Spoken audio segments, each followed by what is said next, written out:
quick second here as everybody enters the waiting room.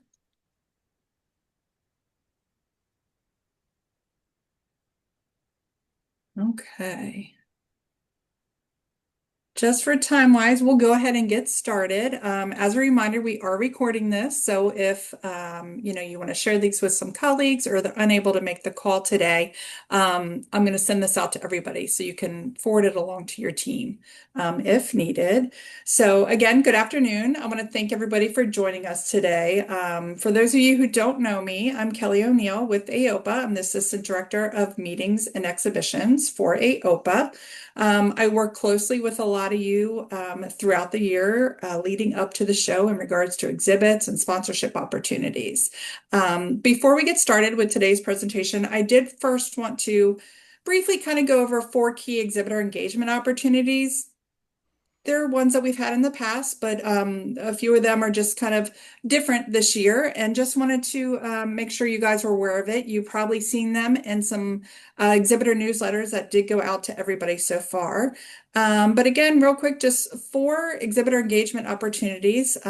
First one being the Vegas Spirit Contest. So on Wednesday evening, the opening night of the reception, we're going to have a costume contest or booth contest, whatever you want to make it. So it's optional, but we encourage everybody to participate. So whether you just decorate your booth with some lights or, your staff dresses up or you have a specialized t-shirt that says something. We just hope everybody will kind of join in. And then we'll have the attendees vote. We'll have different categories for your size of your booth, so it's all fair.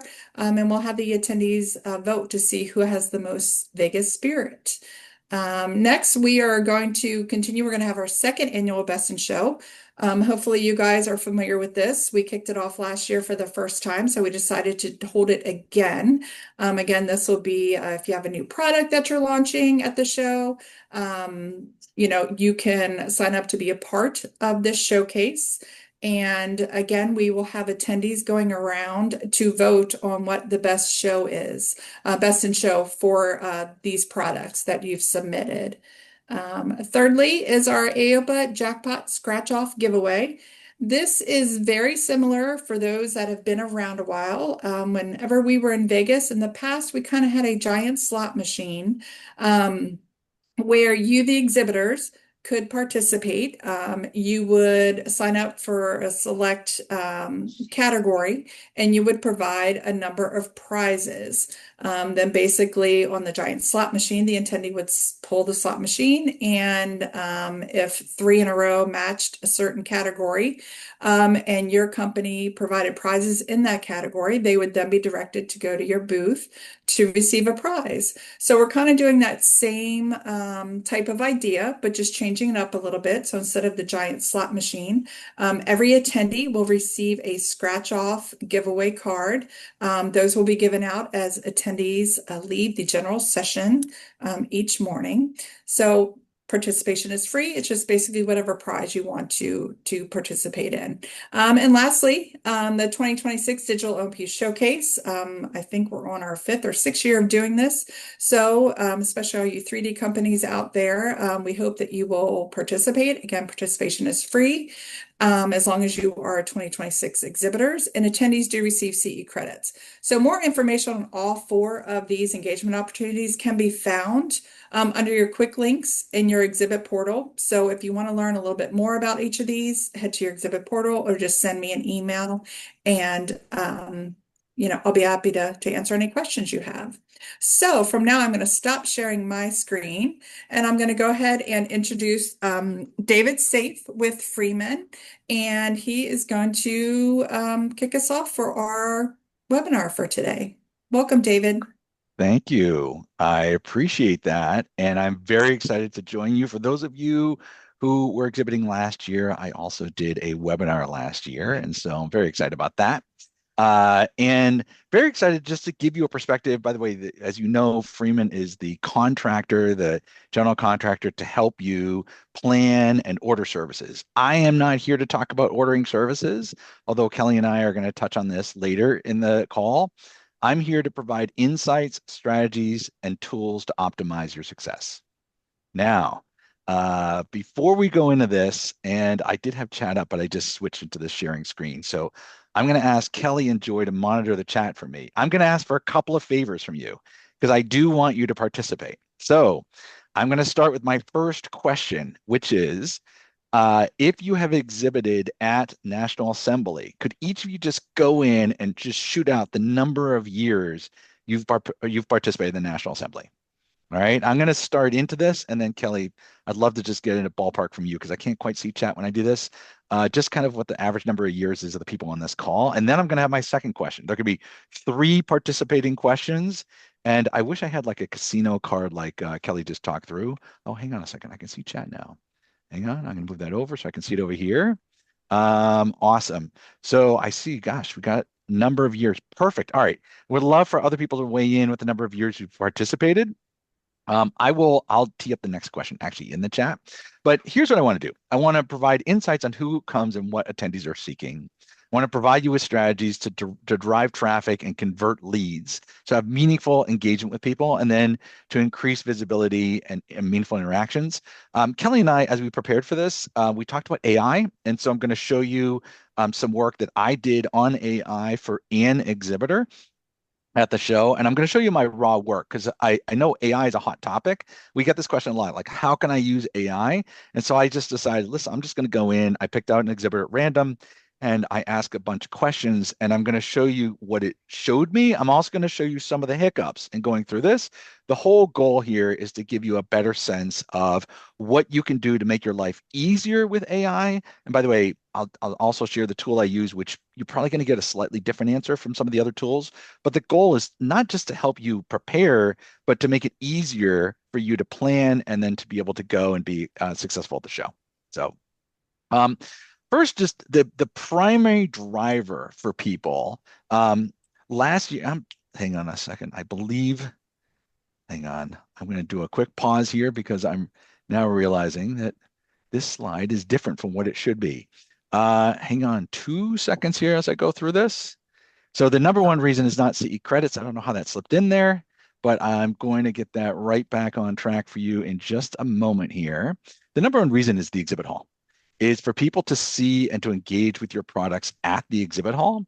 And so it is critical. And I'm going to show you some of the key aspects of exhibiting to make the most of your sharing your products at the exhibit hall.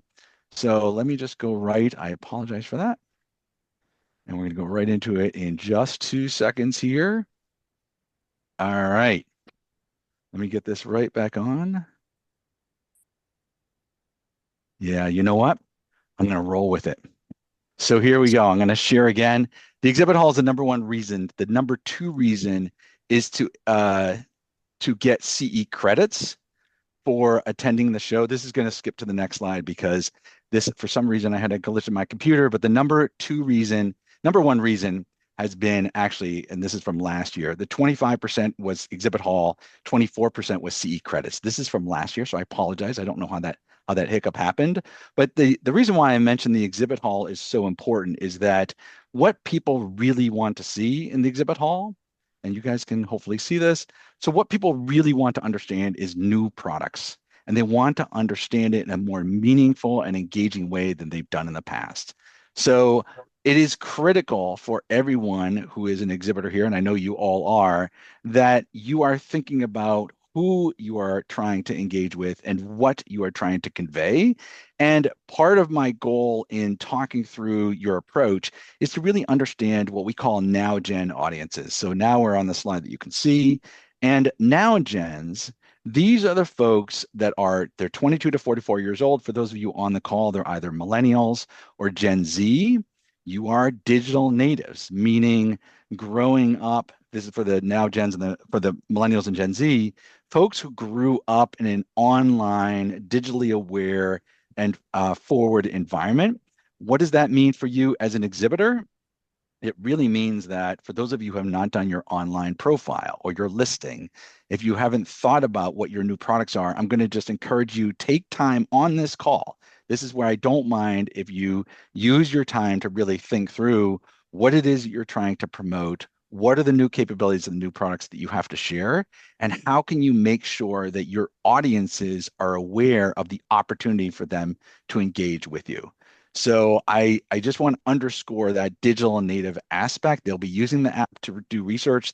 They'll be using the website to do research well in advance of arriving at National Assembly in Las Vegas. You want to make sure you are in front of their eyes when they're looking for that information. By the way, an industry statistic for those folks who get their listing done months in advance, they'll have somewhere between 6 and 10 times more hits to their listing than when they do it weeks in advance. So I'm just gonna say, I'm gonna give you permission to, if you want, over the next minute or two, if you feel like what I'm saying is kind of redundant, go into your listing, make sure it's updated. I've already been on the website. I've seen many listings that are updated, but if you haven't thought about what you're trying to position yourself to do, what your new products are, please do that. Couple other key things here. Now gens really want transparent value, meaning they have come to this event to understand what they can learn and what they can use. And I'll add the phrase on Monday morning. So when you think about how you're presenting yourselves and how you're going to engage, please think about what is the value to whichever type of attendee you're dealing with. So it could be someone who is thinking about or researching different uses. It could be someone who's applying, someone who is trying to adapt to a certain need. Make sure you're thinking about how you are delivering and understanding what their needs are. They're also socially conscious. So for those of you thinking about not just inclusivity, but accessibility and also sustainability, those are just automatics that they're looking for. And then the last piece around authentic connections. So for many attendees and most folks now coming through, I say this respectfully, boomers are mostly retired, but not fully. Over the next 3 or 4 years, we're going to see really like 5% of the workforce be boomers. Xers are obviously advanced in their careers. Both of them have supported and are engaged typically on the expo floor. But really, when you think about millennials and Gen Z, they're looking for authentic connections. So I want to be cautious in my advice that you're careful not to be too commercial as much as you're listening and addressing the urgent needs of your audiences. Now, why do people come to show? They want to discover new products and solutions. That is the number one reason of their career priorities that they're seeking. And so it is really critical that you think about what it is that your new offering does. I'm going to say some things a couple of times on this webinar, so I should probably apologize, but Kelly called out the new product showcase and your opportunity to promote a new product. I just want to underscore new is what they are seeking. By the way, here's a corollary to that.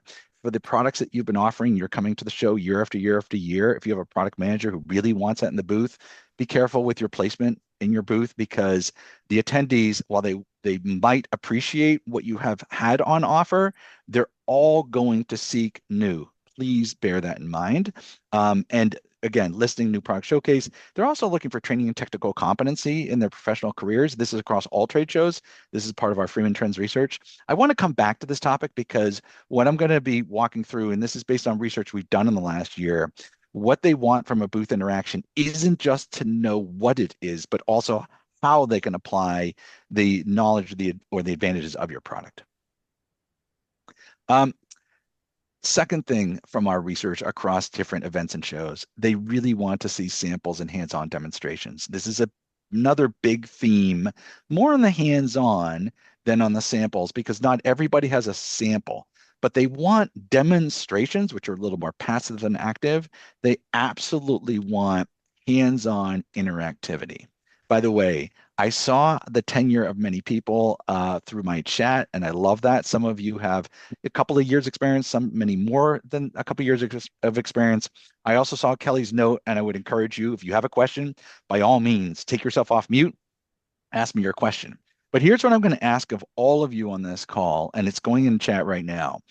If you have exhibited, and I see many of you have, could you just, as you're listening and watching, you know National Assembly better than I do, particularly for the folks who are tenured.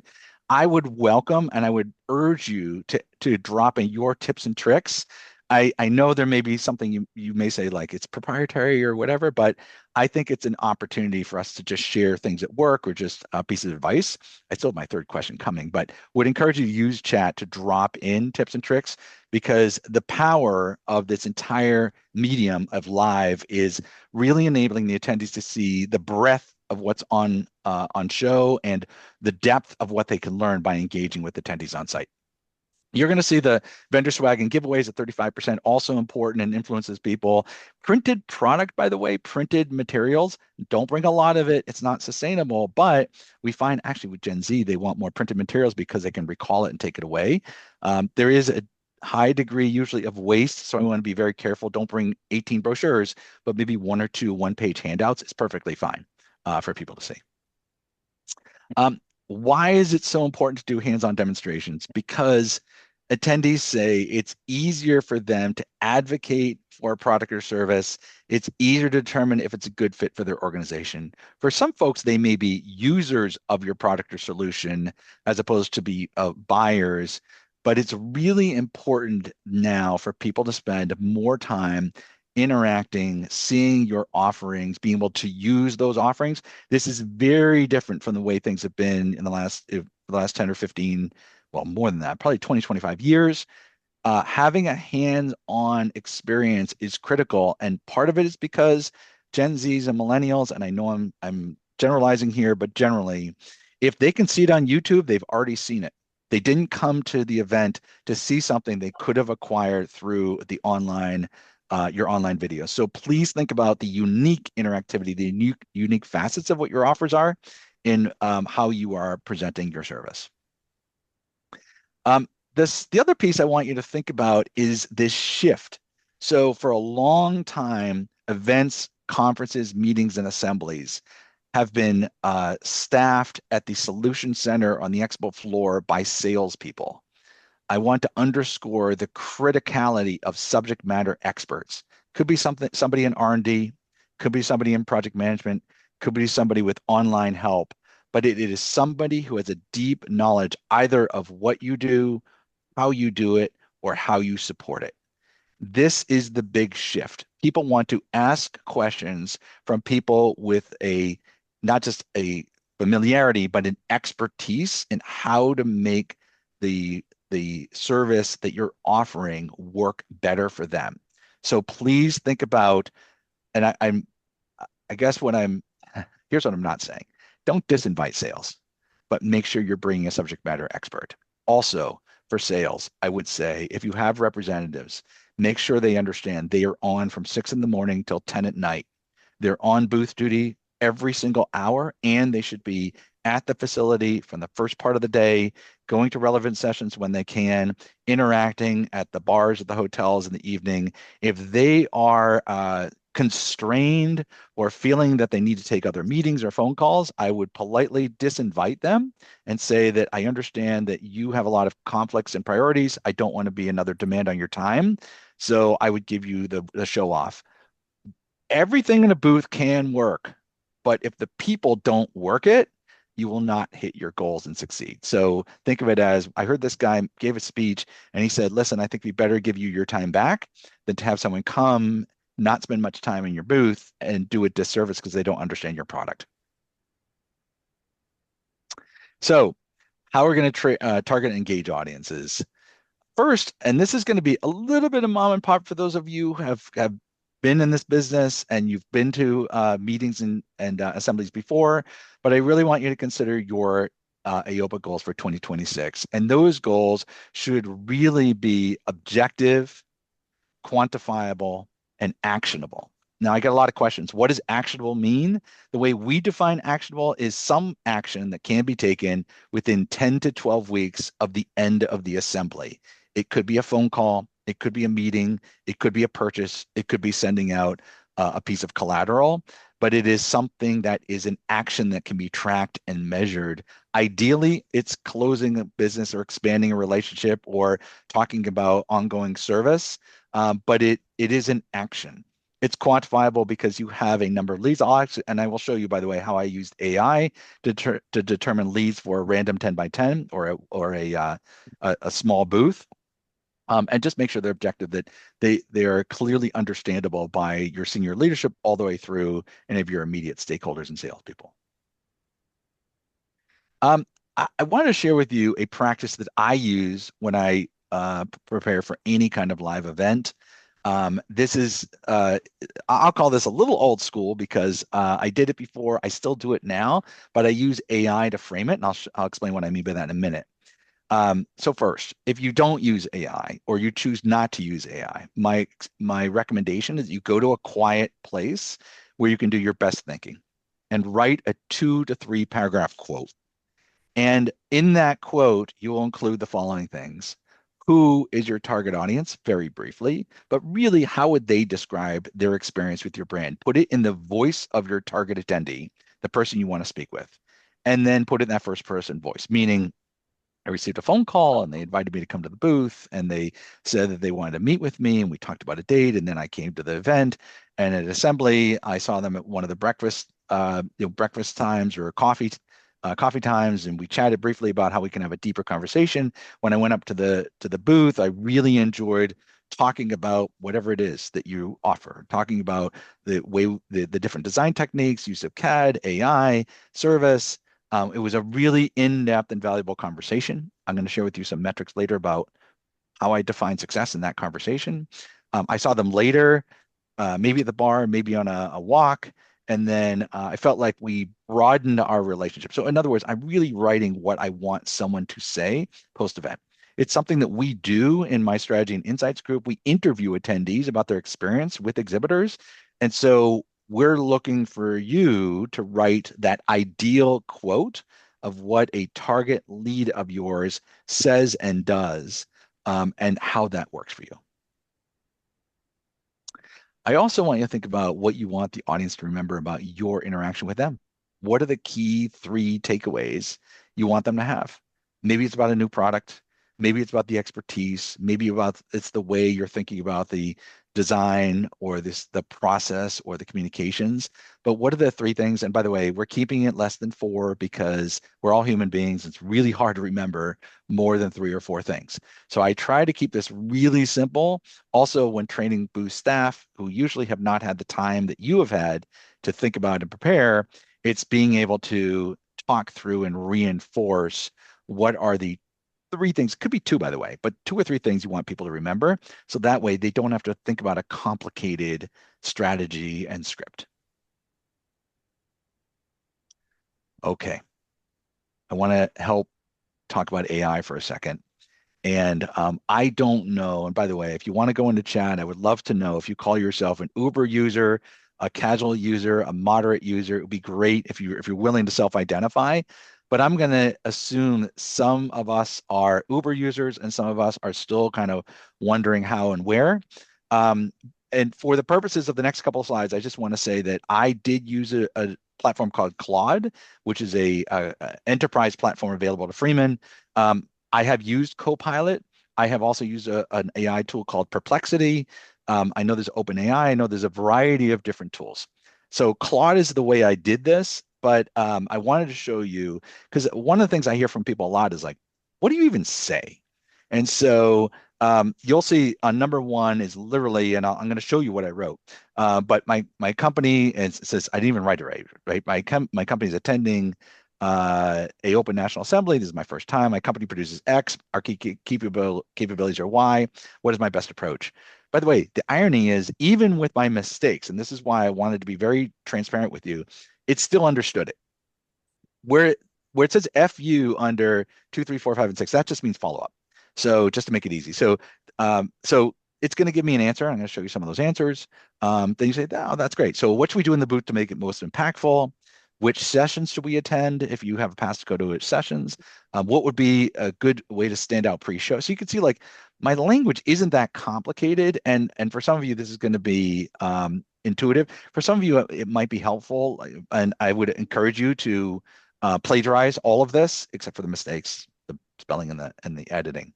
But you can see these are the prompts. I'm happy to talk through, kind of what other prompts. Now I'm going to show you what I did, and I'm going to show you the actual work. So I went to the listings. I went down to L, and I found Lind Extend, which is an exhibitor at the show. So I don't know if there's anybody from Lind Extend, and you'll have to apologize for any, by the way, any mistakes. If there's anyone from Lind Extend on this call, there was no coordination. All the mistakes are mine. Any of the good advice and anything that they do is theirs. But I just randomly did this. Okay. So I said, and you can see like I didn't capitalize, I didn't do punctuation necessarily. And I know for those of you who are familiar, like you can put things in really fast, but this is exactly what I wrote. Company Lind Extend. I'm trying to figure out the best way to stand out at EOPA. What can I do to promote my company? You can see it, right? I want to show you what it said, okay?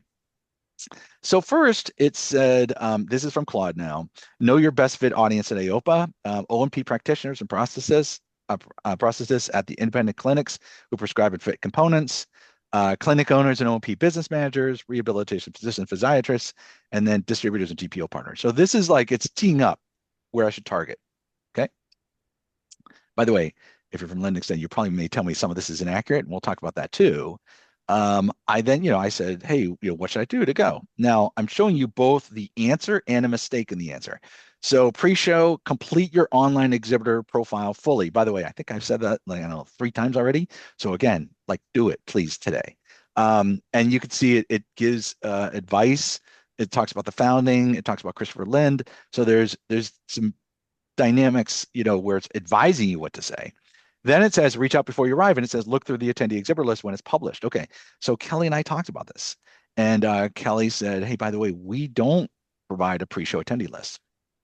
Excuse me, AOPA does provide and can provide information post-show based on opt-ins. But so this is obviously a warning about AI. It's not always accurate. And I'll explain some of the mix-up that took place because Kelly and I worked through this. So anyway, it's going to give you good advice, but not perfect advice. And then prepare a targeted leave behind. See, it says create a one pager. Now, I didn't say, hey, what should I do with my one pager? It said unprompted, you should do a one pager. And it then describes what you should do with it. So this is a pre-show strategy. Okay. Then it goes on to boost strategy. And it says lead with the founder story, run live I mean, I'm not going into the details here, but run live product demos constantly. Bring a real patient ambassador if possible. Corner booth if available. I do want to remind you, 2 slides ago, I showed you exactly what I wrote. This is what Claude is telling me. So like, it is quite smart. Now, if you're from Lind Extend, you can put in the chat like, David, it's not totally accurate, probably, but it's probably pretty good for someone who's new to go to the show. Now, during the show, it says, leverage the welcome reception. Didn't I say like, hey, you should really think about what the whole journey is? Attend sessions in your product category. Have a specific call out to action in the booth. So it's really giving you quite a good strategy. For those of you who have been here a couple of years, I'm sure you're going to look at this and say, David, I don't know about this. I don't know about going to the welcome reception. I mean, I get it. And I understand that some things are going to work better than others. And but for someone who's new, or maybe it's your second or third year, this could be a good way for you to get started with AI. Amplifying presence, post on LinkedIn during the show, explore sponsorship add-ons. I want to come back to that point. Schedule a meetup or dinner. By the way, this is for, of course, your staff and your subject matter experts. Subject matter experts are staff and they're subject matter experts.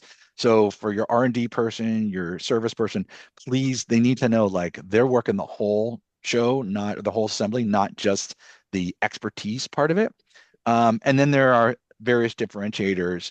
Now, again, if you work for this company, I'm sure you're going to say, I don't know if I'd emphasize this or that. That's up to you.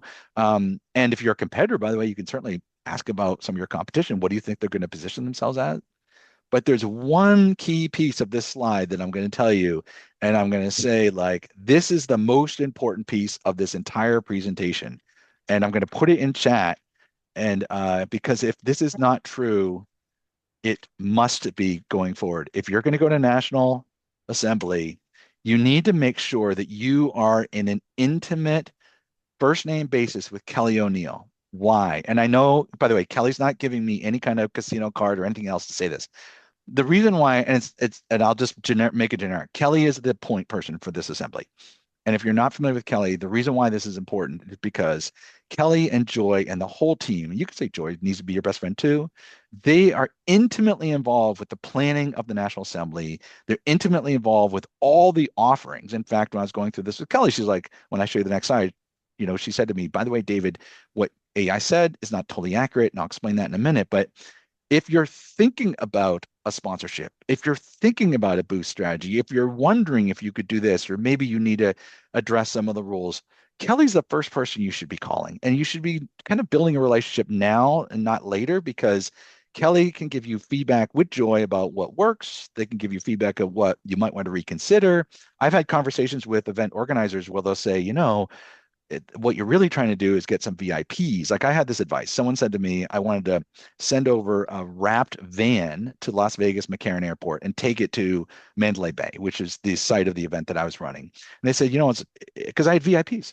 And they said, it's funny, 10 years ago, someone did that and it worked really well. No one's done it for 10 years. If you want to do it, you can do it and I can promote it for you for a small sponsorship fee. So, in other words, event organizers, leaders like Kelly and Joy, they have a body of knowledge across exhibitors where they're not going to violate a relationship with the exhibitor, but they might give you great advice on things you could do that haven't been done for a while or things that are outside the norm. And their job is to create a better event, a better assembly for your attendees and your exhibitors and sponsors. They're not always going to say yes, I'll just warn you, but they're definitely going to engage and try and make this work for you. So, and by the way, if you have no budget, even the more reason to do it. I'll get back to that later, how to work without a budget. Sponsorship recommendation. I'm not going to go through all of this. In fact, Kelly highlighted a number of these things: the value package, the exhibits passbook. I think she mentioned that at the top of the webinar. I'm going to touch on the passbook in a minute. The assembly show T-shirt, the coupon in the final program. But see on the right-hand side, it says add the product preview theater unopposed time. That sponsorship has already been taken. So here's where AI doesn't know everything, is that it doesn't know what's been sold and what's not been sold. There is another product theater that is available to you if you want to secure it at a different price, but that this one particularly is in particular is not available. So I think that the key that I wanted you to get a sense of is AI can be very helpful. Put those four slides together. There's a lot of information that came through, and I'm going to show you briefly, just at the top of this screen real quick. This is my screen. This is the research that I did, and you can see I'm a new exhibitor at the Open National Assembly this year. Our company's Linux 10. Went through all of this material and got me to those slides that I just showed you. So I'm going to show you some other slides from this, but I just wanted to give you a sense like that is literally the work that I did. So I do hope that helps you. And for those of you who have not been so familiar with AI, my best advice is treat it like a junior person working for your organization. Ask it to do things and ask it to do things that you think are fairly straightforward. Expect a junior person to not know or make mistakes. Make sure you read things carefully. Okay, moving on. Generating big results is all about a give and get. And I really want you to think about who you're targeting pre, at, and post show and what you are building. So up here is the ways to engage the folks at National Assembly. You don't need to talk to every one of them. You need to talk to the ones that are most important to you. By the way, I do want to underscore, especially in this day and age where people are looking to meet other people, even if you meet someone who's not your target audience, I would still encourage you to have a very positive reaction because that person probably knows somebody who you want to talk to. Here, I want you to think about what you're trying to do, building anticipation, scheduling meetings, collecting attendee information. Remember, saying that you're going to schedule 8 meetings, put something defined and quantifiable as an objective. Whether you take them, you can measure, and then you can analyze the feedback. But it should be measurable efforts. Get rid of things that don't work, enhance things that do work. And so, and by the way, you can see this is in the entire event from start to finish, not just what do you do in the booth. The biggest mistake of exhibitors is to go with your staff and stand in your booth and wait for people to come and engage with you. That is the biggest mistake. The opportunity you have is across the entire campus, the entire time you are in Las Vegas. The minute you leave your house, you are on. So I would treat it that way, and I would think about all those touch points, especially if you're a small exhibitor with no budget. But for folks who are larger, I think you have a better sense of kind of where you need to be. Joy has produced a kit, which I believe is online or will be online shortly, which provides a variety of assets for you to use. a label or a tag that you can put that you're exhibiting onto your emails or onto your communications, highlighting the assembly itself, or even there's a crafted email that you can send out to target attendees that highlights loads of ways they can go to National Assembly. This is for you to be used to make your life easy. You could adapt this by taking this language into AI, asking it to compare to your company what you're trying to do, and maybe tailor it a little bit if you wanted to. You don't have to keep the standard message, but if you want to keep the standard message, it works easily as a copy paste. So different assets are available to you with the marketing toolkit. Um, I also want you to think about how you're engaging using social. Maybe not all of your target attendees are using social platforms, but I would encourage you to think about when and how you engage with social. Couple thoughts on that. One, what are the hot times when people are generally peaking on social traffic? When the program's announced, key speakers are announced, or pricing deadlines. In other words, AOPA is engaging in social chatter at least at these times. There may be other times, but think about how you are piggybacking on that social chatter to get the word out. I would be less commercial and more authentic about how you can enable attendees to make the most of their AOPA National Assembly. So in other words, calling that people should come and visit you at booth 35, not effective. Talking about trends or some of the session titles or speakers and how you're excited to extend that conversation into how you can build prosthetics that can be more effective or can be fitted easier. That is a more meaningful, engaging vignette than just merely promoting yourself.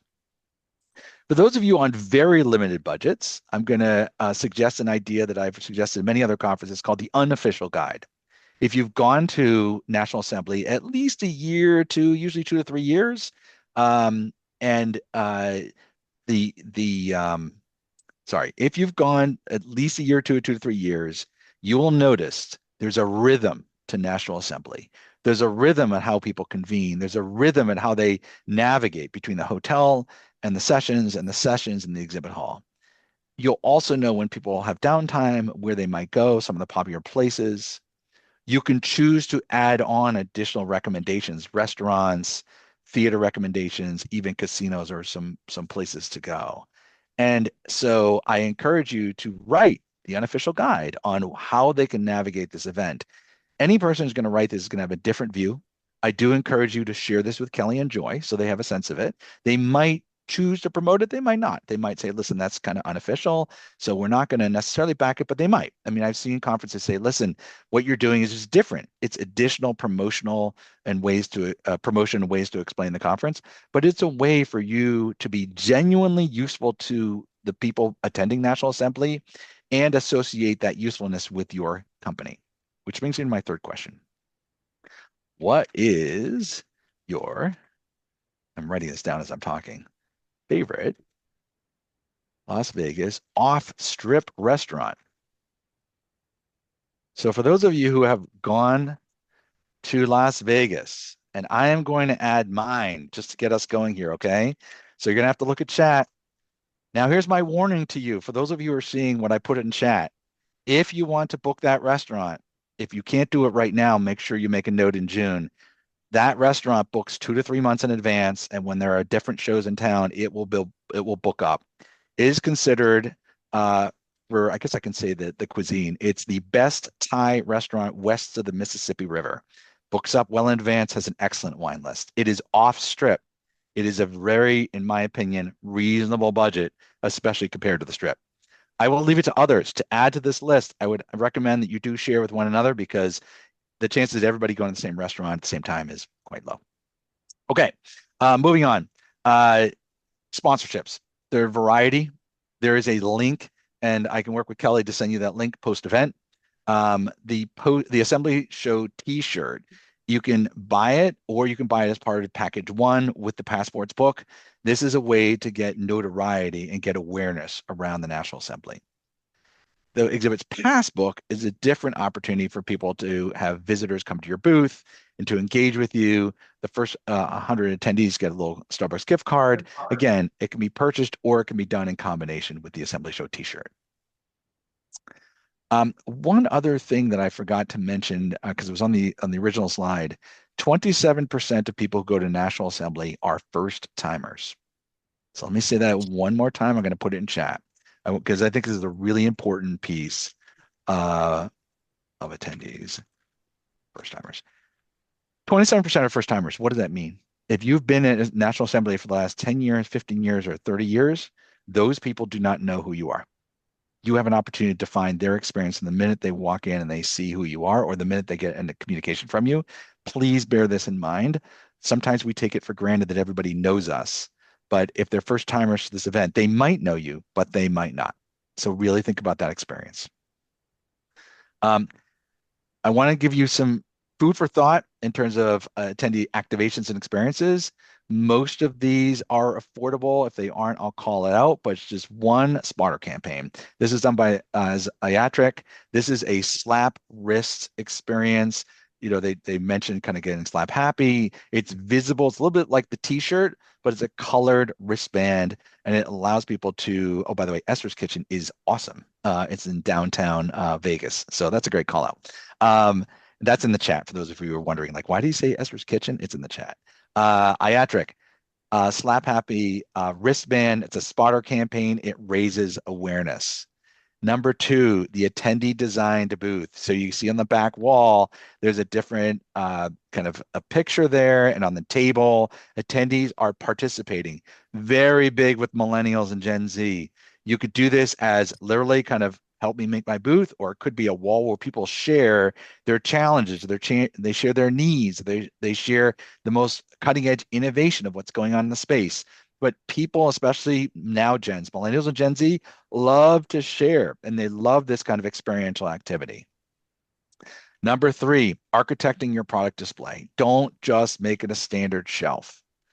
By the way, I'm going to give you another hint of something I tell every event organizer, and I don't know if this is in the rules, but if it isn't, I would say please make it your rule number one. If you have a table in your booth, 10 by 10, 10 by 20, so you typically small, 10 by 30, do not put your table at the aisle. Do not. Please, I'm begging you. We have seen anecdotally, and I've seen through some data that companies that put the table at the aisle, put chairs behind the table, sit on chairs, and end up getting less engagement and less leads. This is a great way to display your product, put the table inside the booth, let people step in. So engage them in the aisle, step in, have the conversation, talk about your offering and how you can help them address their needs or train them up, upskill them in the moment. Go live. We've seen it with we've seen this more than a couple of times now over the last year or so. Companies who are building in a podcast to their booth. This is a very small booth, by the way, 10 by 10. Not everybody wants to do this. Not everybody feels this is the right way to do it, but this is a way to bring in expertise, gain a bit of a crowd, and have a conversation at the same time. There is some sensitivity around audio. Not that this is broadcast per se, but it's another strategy for gaining awareness and gaining that association with subject matter experts. Sometimes, by the way, there's a podcast that's done as a sponsorship. Sometimes it's done as an exhibit, but it's a totally different way to go to show and talk about literally what you're doing and how that can impact different folks with needs. Offer a VIP ticket only at your booth. So sometimes we see companies who are sponsoring a VIP gathering, could be even tickets to a show, but that the eligibility to get that ticket is only available if they come by and stop at your booth. Some of you may say, David, that's going to be a giveaway to a bunch of people that aren't interested in my product. I would encourage you to qualify how you give away those VIP tickets or access to the folks you really want to speak with, or make it a condition of the way you engage with them at your booth. So you have something desirable that they want. What you're asking for is a little bit of time and a meaningful conversation. Immersion. We see this usually every show has got a couple of booths that just knock it out of the park and doing something inspirational, immersive, and fun. It could be that it's just completely artistic. One of the things that I want to caution you about is making sure it's relevant to the conversation so it doesn't feel like it's coming out of the blue, but it has a message. And I'll leave it to the creative folks to really share where that could go. Combo reveal and build. What you'll see on the back wall here is a series of Post-it notes. This is how budget sensitive this can be. Series of Post-it notes. Those post-it notes can be used to write down people's challenges or their needs. And as you pull post-it notes off this back wall, it then reveals a message for attendees. So this is both a reveal and can be done as a build, by the way. So you build as you put more post-it notes on the back wall. For a more sophisticated version of this, you can do this with taking pictures and adding it to a mosaic. So there's a different version digitally, but all of this is a reveal or a build. It creates intrigue. Attendees like to come back for conversations. That's the purpose of this, is create intrigue to the point where people come back and you can have additional conversations with them.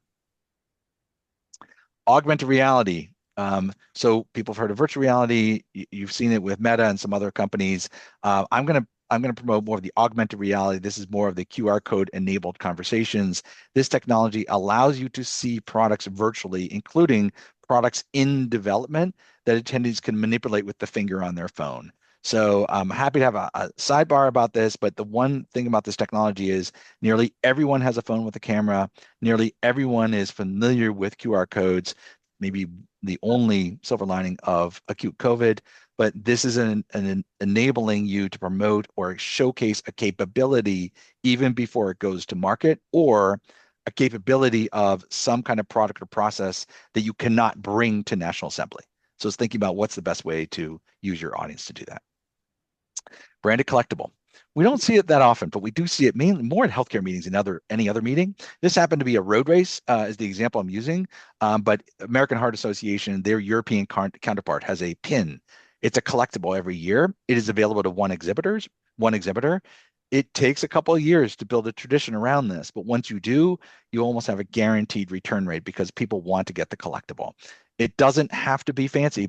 Mugs are not fancy. Pins are not fancy. But once you get into the habit of that collectible, it's a showcase, of your ongoing commitment and participation in the community. Celebrating the bigger story. This has to do with the coronation of the king. I'm sorry, with the Harry and Meghan Markle wedding is what it is. This is basically taking a current event. Of course, I don't think we'd want to use any wars or any other kind of geopolitical issues, but as much as geopolitical celebrations like World Cup, which I think by September probably will be at its peak or at a conclusion. But if we think about what are the other major events, could be the World Series. So you're celebrating that event.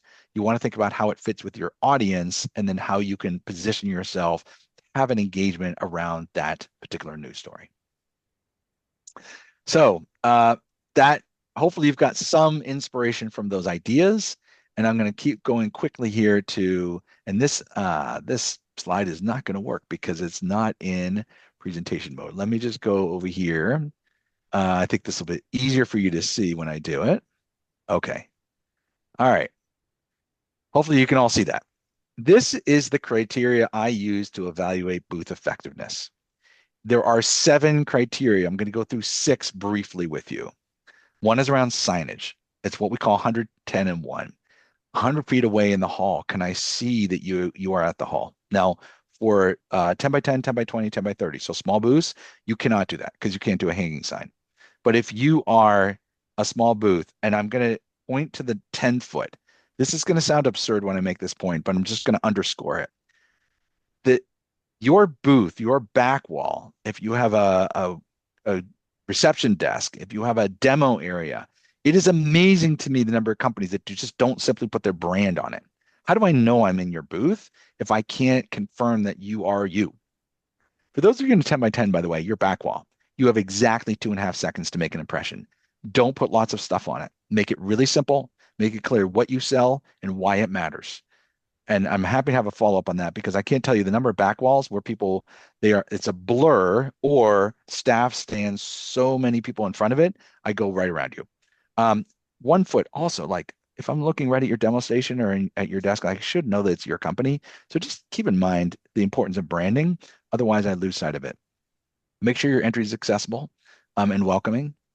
If you have a larger booth, typically 20 by 20, 20 by 30, so like a 400, 600 or more square foot booth, just make sure I know where I'm going in the booth. Sometimes people get confused and the signage isn't clear. So I do need to know it's your company, but I don't need to have so many company signs that I don't know what products or what types of services that I'm really here to meet with.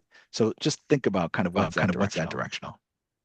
The demo and sample stations.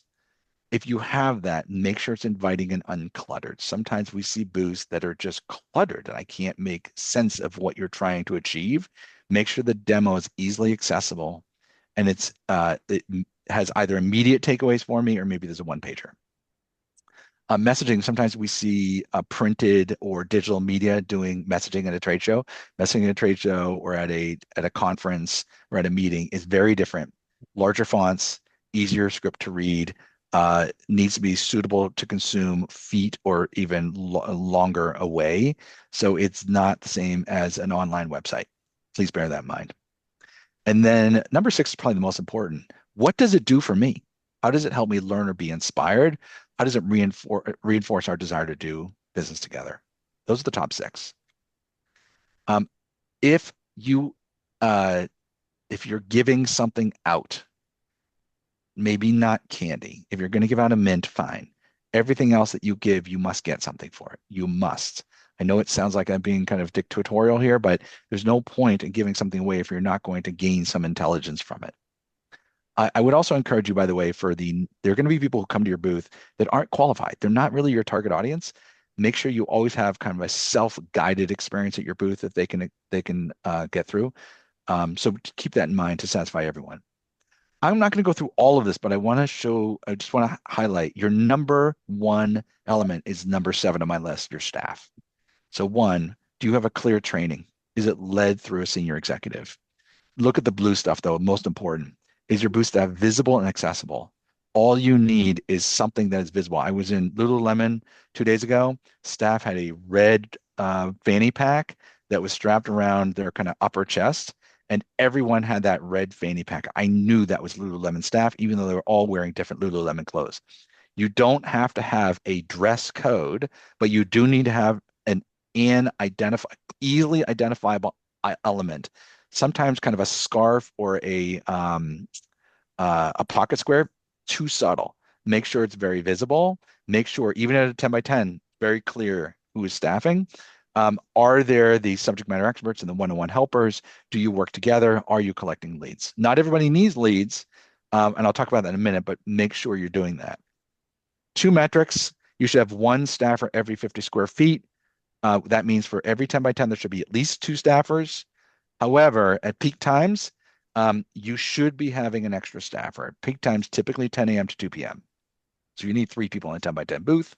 And the industry average is collecting 6 leads per hour. If we have time, I'll show you kind of what AI said. AI kind of underestimated this, but on average. Now, bear in mind, the early part of the day, you're not going to collect leads at 6 per hour, which is one every 10 minutes. The end of the day, you're not going to collect one every 10 minutes. That's why the peak staffing is really important that you rotate a third person in on peak staffing. Also, it's really hard to record success if you don't have the tools to do it. So the kit for ordering services, this is the 2025 lead retrieval form. The kit to order services that will be available coming up on I think June 11th. Kelly will weigh in here, 11th to 12th. That will have the kit to order your lead scanner. Highly recommend. Very hard to keep track of things you don't keep if you don't have a scanner to do that. So that'll be available through the online ordering kit. And it says the exhibitor kit will be emailed to everyone the week of June of 11th. So it may not be June 11th itself, but that week. So engaging attendees, stand at the aisle in front of your table, push your table towards the back. Here are some questions you can use. Most interesting breakout, most compelling new idea, speaker's been most compelling. Um, Two things matter when it comes to an engagement. Did they learn something new?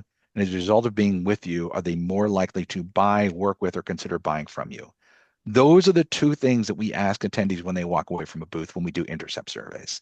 So again, we're keeping it less than 4 on who your qualifications are, what your goals are, what are the key messages. And there are two things. Did you answer their question and did they learn something new? And then make sure you're separating your leads. You're thinking about follow-up. You're personalizing your outreach. Use AI, by the way. I can upload my leads and say, hey, listen, here's my leads, my notes. Can you create emails for the folks that I interact with at the booth? And that is it.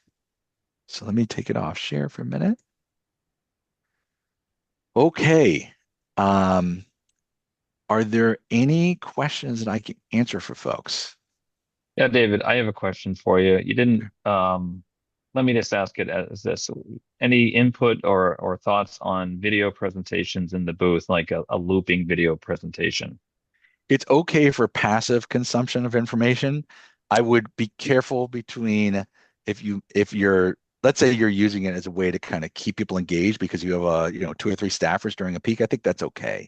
I just want to be careful it doesn't become the only way they consume because it will act like a YouTube, meaning they see it once, they might keep going, and you might miss that engagement. Does that make sense? Sure.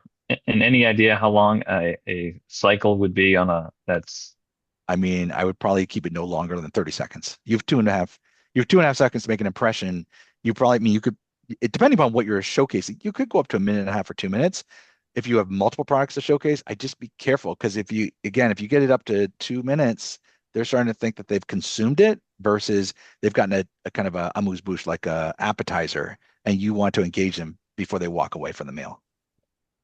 okay. Thank you. Any other questions? I'm going to show you, by the way, while I got 3 minutes here, I'm just going to show you really quickly. I did ask Claude.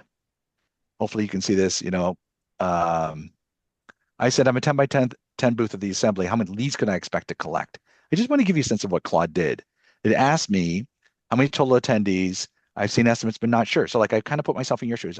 I mean, Kelly can talk to you about attendance. It's quite good. It's been on a very good upward trajectory for the last couple of years. But I said, like, I'm not even sure. How many staff? Two people. Lead capture plan to use badge scanner. So it went through and it said 40 to 80 leads. And here's how it did it: 2,000 attendees per AOPA, 1,400 likely to visit the exhibit hall. Six. By the way, I don't know the accuracy of all this. It's giving an estimate, probably off of total conference estimates, but 70% typical for O&P shows. 600, 800 target audience because of, analyzing this was the Lynn company I showed you earlier. 120, 160 will stop at your booth, 40, 80 leads. So, and you can see like why 40, 80 and not more. Two staff plus badge scanner is the right setup. Now, I think you need a third for the peak times and not to all 2,000 attendees of your buyer. So again, I share this with you, not necessarily to disappoint or excite as much as to show you, I don't think AI is accurate 100% of the time. I'm not sure if it's accurate 85% of the time, but 85% is pretty good. And I'm finding 80, 85% accuracy. Kelly and I did just discover on the sponsorships, for example, it was pulling information from another AOPA meeting. That's why we had an issue. So anyway, Yeah.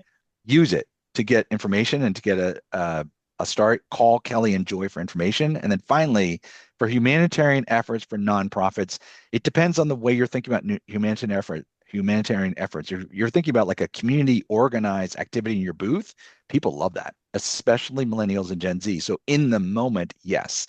If you're talking about, let's say, a humanitarian trip overseas as part of your mission as a nonprofit, I would say to the question, like maybe you do a short video, 30, 45 seconds, but then you have a representative talking about how people can participate in that mission-driven work.